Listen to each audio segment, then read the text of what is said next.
যারা মব তৈরি করছে তাদের গ্রেফতার করা হচ্ছে না কেন উল্লেখ করে এই সব ঘটনায় সরকারের মদদ আছে কিনা এমন প্রশ্ন করেছেন বিএনপির ভারপ্রাপ্ত চেয়ারম্যান তারেক রহমান। দেশ নিয়ে নতুন করে ষড়যন্ত্র শুরু হয়েছে বলেও অভিযোগ করেছেন তিনি। হাসনাইন তানভীরের রিপোর্ট।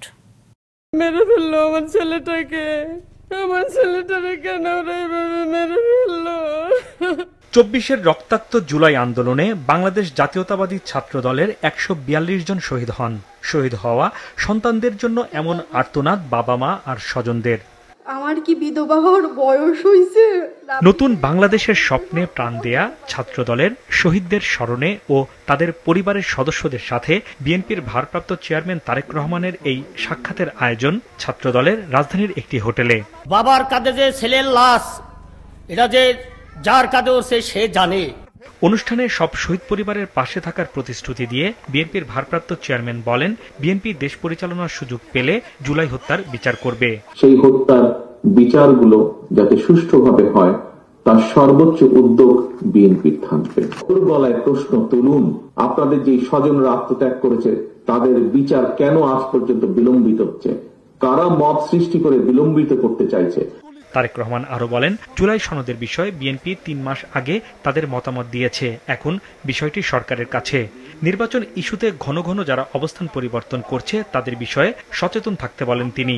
কিন্তু ষড়যন্ত্র কিন্তু এখনো শেষ হয়ে যায়নি। এই অদৃশ্য শত্রু আছে, আপনারা নিশ্চয়ই বুঝতে পারছেন, ধীরে ধীরে দৃশ্যমান হচ্ছে সে অদৃশ্য শত্রু। পুরান ঢাকার মিটফোর্ডে ব্যবসায়ী সোহাগ হত্যাকাণ্ডের প্রসঙ্গ তুলে তারেক রহমান অভিযোগ করেন, হত্যা নৈরাজ্যকারীদের সরকার প্রশ্রয় দিচ্ছে। যারা মব তৈরি করছে তাদের কেন গ্রেফতার করা হচ্ছে না সেই প্রশ্নও তোলেন তিনি। একই প্রশ্ন আজকে আমাদের সবার এই সরকারের কাছে, তারা কেন প্রশ্রয় দিচ্ছে, তারা কেন আশ্রয় দিচ্ছে? গতকাল যে ঘটনাটি ঘটেছে আমরা খুব আশ্চর্যের সাথে লক্ষ্য করেছি।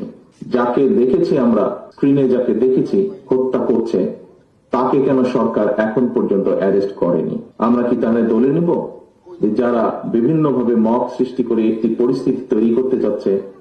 সেখানে সরকারের কোনো প্রশ্রয় আছে, প্রশাসনের কোনো প্রশ্রয় আছে, প্রশাসনের কারো কারো কোনো প্রশ্রয় আছে, সেটিকে আমরা তাহলে ধরে নেব? এই হত্যাকাণ্ডের পেছনে ব্যবসায়িক দ্বন্দ্ব রয়েছে উল্লেখ করে জড়িতদের বিরুদ্ধে দৃষ্টান্তমূলক শাস্তির দাবি করেন বিএনপি নেতারা। তানভীর, মাছরাঙা সংবাদ, ঢাকা।